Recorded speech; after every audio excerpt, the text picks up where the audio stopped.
ওই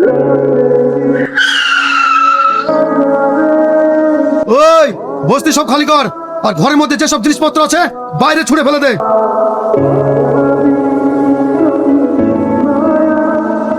আমরা এখন কোথায় যাব বলুন? নরকে যাবি, নরকে। স্যার বলেছে এখানে বড় বড় বিল্ডিং তৈরি হবে। তা আমরা হতে দেব না। ওই বুড়ি আর এখান থেকে। আপনারা কি করছেন? ছাড়েন আমাকে, ছাড়েন। চুপ কর শয়তানি, তোকে আজকে বাগান বাড়ি নিয়ে গিয়ে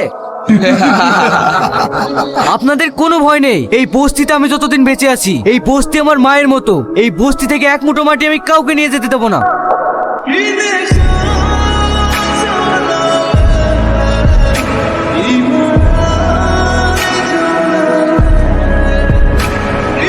তুমি বুঝতে পারছো না তোমার কপাল কেটে রক্ত পড়ছে? পড়তে দাও সালমা। তুমি না থাকলে ওই শয়তানরা আজ আমাকে তুলে নিয়ে চলে যেত।